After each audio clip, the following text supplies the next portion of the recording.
Dear trainees, अब तक हम बहुत चीज़ें सीख चुके हैं पावर पॉइंट के अंदर।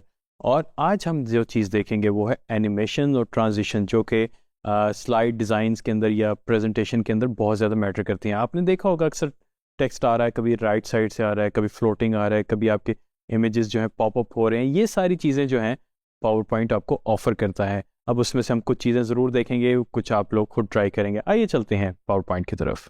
Student, let's access PowerPoint and open our presentation on DigiScales। आप नोटिस करेंगे कि हमारे पास यहाँ पे दो चीज़ें ऑलरेडी मौजूद हैं, ट्रांजिशन एंड एनिमेशन की रिबन्स। ट्रांजिशन जो है आपकी ओवरऑल स्लाइड के ऊपर, रिगार्डलेस उसका क्या डिज़ाइन है, पूरी स्लाइड के ऊपर अप्लाई होता है। और जब हम एनिमेशन की बात करते हैं तो जो हमने उसके अंदर ऑब्जेक्ट्स डाले होते हैं इंक्लूडिंग टेक्स्ट, ये आप उन पे अप्लाई कर सकते हैं कि आपका टेक्स्ट किस तरह अपीयर हो, कहाँ से आए, या आप उसमें जो भी अपनी इमेजिनेशन के मुताबिक जो भी अप्रोप्रिएट एनिमेट करना चाहते हैं वो आपको ऑप्शंस मिलेंगी। अभी हम चेक करते हैं ट्रांजिशन की। आप नोटिस करेंगे कि यहाँ पे ट्रांजिशन पे क्लिक किया तो मेरे पास काफ़ी सारी ऑप्शंस आ रही हैं। इनको आप अपने तौर पे एक्सप्लोर भी कर सकते हैं, जो आपको बेहतर लगती है आप वो कर सकते हैं। मैं यहाँ पे सिलेक्ट कर रहा हूँ फेड, मुझे बहुत पसंद है फेड। तो ये देखें आप, ये अपीयर हुई है मेरे पास स्लाइड पूरी की पूरी ओवरऑल। इन केस अगर मैं इसको पुश करना चाहता हूँ, अगर आपके पास ऑफिस का वर्जन डिफरेंट है तो उसका तरीका सिंपल ये है कि आप F5 दबा के फुल स्क्रीन जो है इसको करके देख सकते हैं, या यहाँ पे स्लाइड शो पे क्लिक करके आप देख सकते हैं कि आपका एनिमेशन क्या अप्लाई हुआ है। इसी तरह हमारे पास वाइप है, स्प्लिट है, हर तरह के हैं, जो आपको बेहतर लगता है आप उसको अप्लाई कर सकते हैं। ये तो हो गई हमारी ट्रांजिशन। अब ट्रांजिशन के जो है मुख्तलिफ आपको वर्जन्स मिल जाते हैं कि उसकी ऑप्शंस क्या हैं। अभी हमने एक जैसे था फेड का, फेड पे हम जब क्लिक करते हैं वो स्मूथली था, और एक था थ्रू ब्लैक। थ्रू ब्लैक करेंगे तो वो ब्लैक यानी कि इसका बैकग्राउंड ब्लैक होगा, ब्लैक से वो फेड इन हो जाएगी।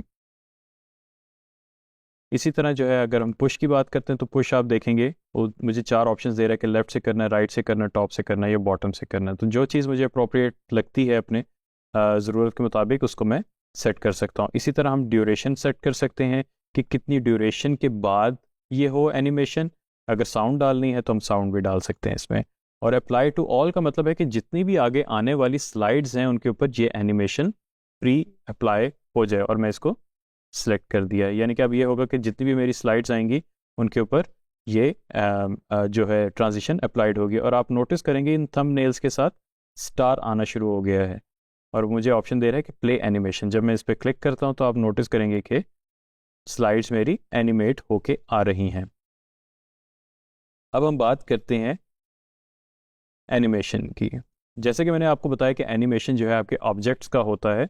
स्लाइड ट्रांजिशन तो हो गई, अब ऑब्जेक्ट्स को हम कैसे एनिमेट करेंगे। अब आप नोटिस करेंगे मैंने टेक्स्ट के अंदर क्लिक किया तो साथ ही मेरे पास ये चीज़ें एनिमेशन की हाईलाइट हो गई। इसी तरह हम अगली स्लाइड में जाएं तो टेक्स्ट भी होता है, आपकी स्मार्ट आर्ट भी होता है, शेप्स भी होती हैं। इन सब को जो है आप एनिमेट कर सकते हैं अपनी ज़रूरत के मुताबिक। अभी हम करते हैं टेक्स्ट को फ़िलहाल। ये मैंने टेक्स्ट को सिलेक्ट किया, इस पर भी उसी तरह के splits, fade, fly in, float, जिस तरह भी मैं करना चाहूँ मैं फ्लाई इन कर लेता हूँ। अब आप नोटिस करेंगे कि यहाँ पे ऑप्शंस आप मेरे पास आ गई हैं कि मैं कहाँ से इसको फ्लाई करना चाह रहा हूँ।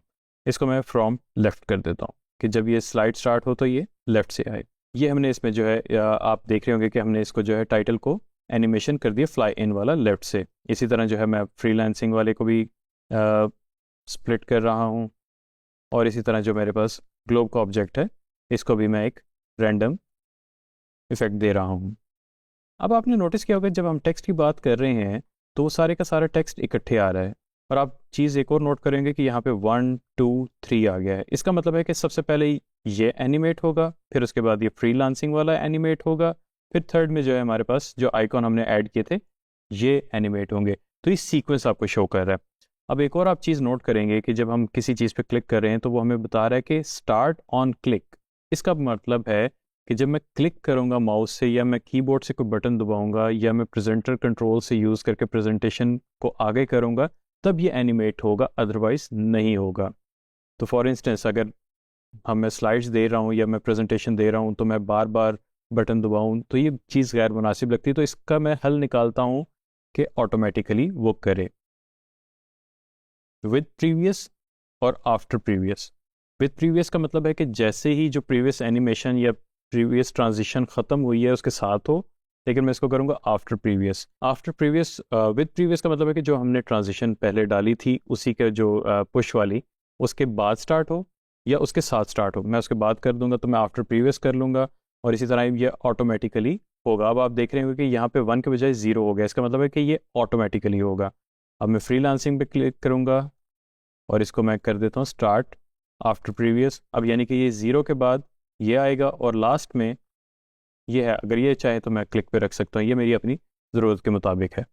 और इसमें ये भी है कि आप अपने जो है ऑब्जेक्ट्स को हाईलाइट कर सकते हैं। मिसाल के तौर पे मैं ग्लोब जो है इंपॉर्टेंट है मेरे लिए, तो इसको मैंने ऑन पर्पस क्लिक पे रखा हुआ है कि बाकी सब कुछ आ जाए लेकिन मैं उसके बारे में सारी चीज़ बताऊं और फिर जो है मैं क्लिक कर दूं कि जी ये था मेरा असल एजेंडा। वेल ट्रेनिंग्स, आज हमने देखा हम कैसे प्रेजेंटेशन को उसमें ट्रांजिशन अप्लाई कर सकते हैं और ऑब्जेक्ट्स को एनिमेट कर सकते हैं अपनी विल पे या ऑटोमेटिकली। तो मेक श्योर करें कि आपके जो है एनिमेशंस बहुत ज़्यादा ना हो, ट्रांजिशंस बहुत एनरिच ना हो जिससे डिस्ट्रैक्शन पैदा हो। सो मेक श्योर करें ये लाइट और मिनिमल हो और अच्छी हो। और मेक श्योर करें कि जब आप एनिमेशन वगैरह यूज़ कर रहे हैं तो आपकी जो फोकल पॉइंट है उसके ऊपर इसको ज़्यादा इस्तेमाल करें। Thank you very much.